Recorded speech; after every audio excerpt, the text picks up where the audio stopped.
Bienvenido al estudio de Primera de Timoteo. Yo soy el pastor Timoteo Flunker y es mi placer traerle el primero de 6 estudios que vamos a ver sobre la carta escrita por el apóstol Pablo a su hijo de la fe y compañero en el trabajo, el pastor llamado Timoteo.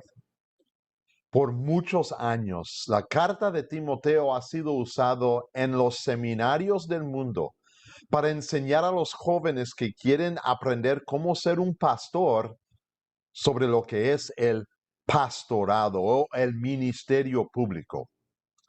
En estas 6 lecciones vamos a ver a los 6 capítulos con unos ojos poquito diferentes. Sí, vamos a aprender sobre el ministerio público, pero también vamos a ver cómo Pablo encuadra esa realidad dentro de la iglesia visible.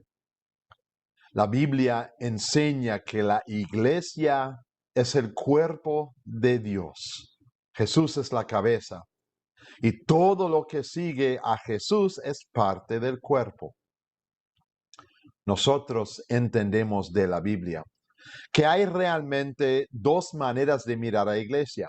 La iglesia invisible, que es la iglesia que está basada únicamente sobre la fe. Es decir, solo Dios ve a la iglesia invisible. La iglesia visible es lo que normalmente llamamos hoy las iglesias. Por ejemplo, la iglesia católica, la iglesia bautista y la iglesia luterana, de la cual soy yo un pastor. La iglesia visible puede tener a personas quienes no tienen fe. Llamamos a esas personas hipócritas. Personas que piensan o actúan como un cristiano, pero no tienen fe. En las iglesias visibles, como no podemos ver fe, necesitamos manejar la realidad completamente según la palabra de Dios. Y por eso Pablo nos da en estos 6 capítulos puntos distintos para ayudarnos a entender cómo manejar a la iglesia visible con la palabra de Dios. Y en este primer capítulo, Pablo se introduce, nos muestra que está enviando la carta a Timoteo, inmediatamente nos da una realidad positiva por la cual existe la iglesia visible. Especialmente la iglesia visible que está fundada sobre la palabra de Dios únicamente y completamente. Y eso es para evitar a los falsos profetas. Hay muchas personas en el mundo que dicen que proclaman la palabra de Dios, pero realmente no lo estudian bien, lo interpretan mal y después son pastores que no guían bien a sus ovejas.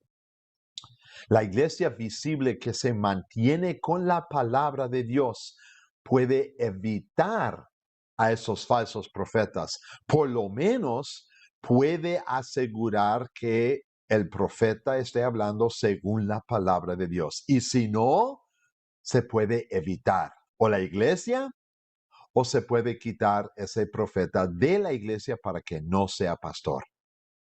Y para que no pensemos que tú y yo estamos encima de cualquier persona, Pablo nos recuerda en la segunda parte de este capítulo que todos somos pecadores. Y Pablo dijo que él mero es el peor de todos los pecadores.